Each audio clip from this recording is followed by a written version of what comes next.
Olá! Olá! Ative o sininho. Como é que é?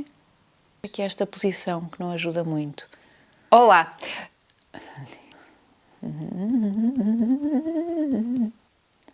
Será que eu falo assim? Mas é gravar isto como está e pronto.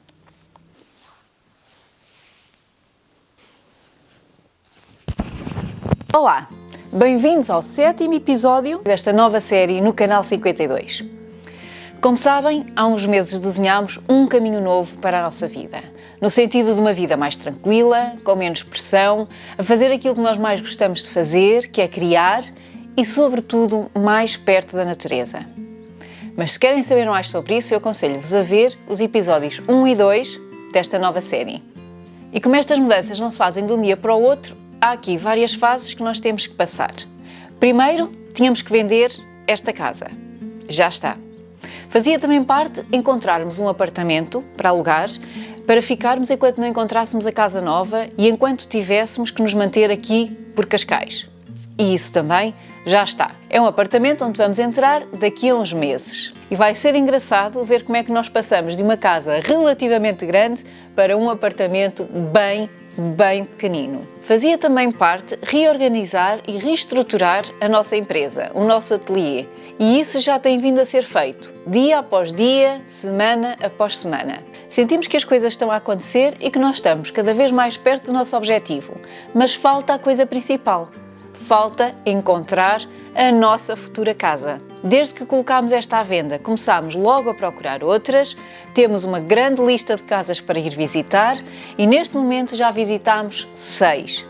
Sim, já fomos ver 6 casas que hoje vamos partilhar com vocês. O que é certo é que esta busca, estas visitas, fizeram-nos perceber aquilo que nós realmente queremos. E não queremos uma casa nova, não queremos uma casa pronta a habitar, dá-me ideia, não posso garantir que o que queremos é algo velho, charmoso, que possamos reabilitar e que nos dê a possibilidade de criar e transformar a nossa imagem. Temos consciência que isso é que vai ser a dor, mas também a parte divertida disto tudo. Hey darling, can I tell you what's been on my mind? Sick and tired of the 9 to 5 in the city life.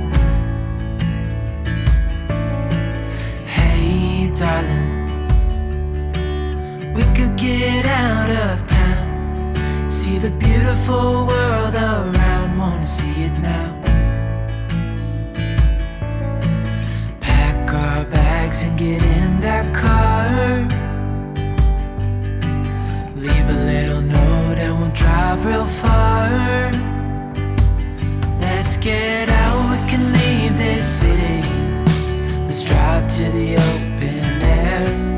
Yeah, the countryside is so pretty, with the wind blowing in your hair. We can look back someday, baby, don't you understand that we only get one life? I wanna make it count, honey. Come on now and take my hand. Hey darling, I love it when it's me and you on the road with a couple of tunes in a car for two. Hey darling. Casa número 1. O Palacinho. A primeira casa que visitámos é um verdadeiro palacinho. É uma casa linda, muito charmosa, mas também muito deteriorada, embora tenha algumas obras feitas a nível do telhado. Viemos aqui por curiosidade e, eventualmente, não é casa para nós, devido ao tamanho e à envergadura da obra que implica. Para mim, como designer, teria aqui um projeto de sonho. O Marcelo diz que a nível de interiores é tudo para mandar abaixo. Teria que ser tudo reconstruído. Já eu faria fim-capé para manter tetos, pinturas murais e boiserie.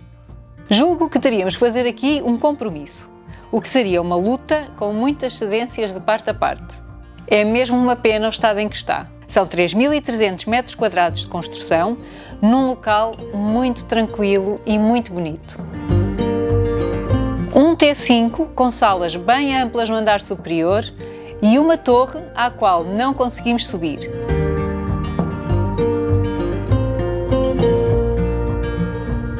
Tem uma adega, garagem e área de jardim em volta. E espaço para construir uma piscina. Casa número 2, a Serrana. A casa número 2 é uma casa mais recente. Fica perto de uma localidade com comércio e serviços. E apesar de estar na serra, fica perto de uma estrada movimentada. Tem jardim com piscina e encontra-se habitada. À exceção de um problema de umidade, que nos parece ser estrutural, não implica obras muito avultadas, ou pelo menos tão avultadas como a casa anterior. Mas também não tem o mesmo charme. E no jardim ouve-se o trânsito na estrada. Casa número 3, a Inglesa. A terceira casa também está habitável. Trata-se até de um alojamento local explorado por um casal inglês. Tem um moinho, uma oficina e um pequeno ateliê. Mas não tem o encanto que nós procuramos. Casa número 4, a Casa da Quinta. Voltamos a uma casa com os seus encantos. Voltada para um pátio interior. Tem anexos, lojas, forno e lagar. E uma varanda com vista para a serra.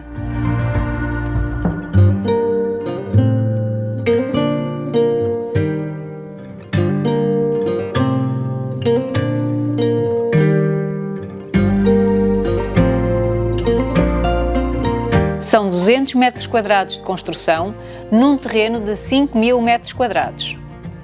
O senão é esse mesmo, é que fica junto a uma estrada onde se ouvem os carros a passar. Casa número 5, a Tranquila. Estamos novamente numa casa de campo com pátio interior, mas desta vez uma versão mais pequena, mais acanhada e menos luxuosa, se assim posso dizer.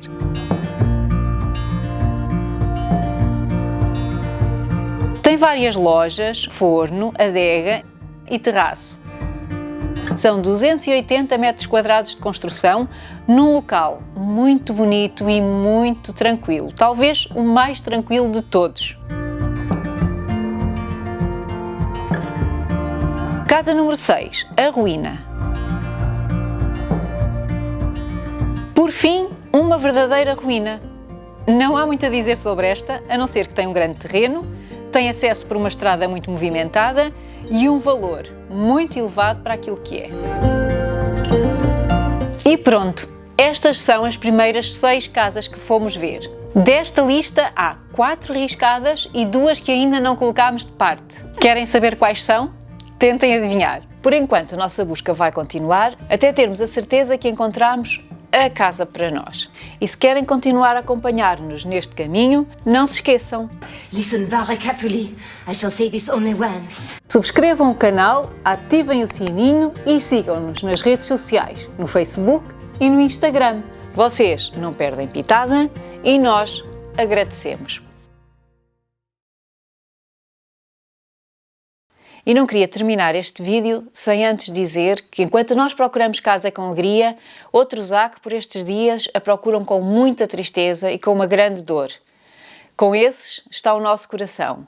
O nosso coração hoje está com o povo da Ucrânia, a quem desejamos paz o mais rapidamente possível.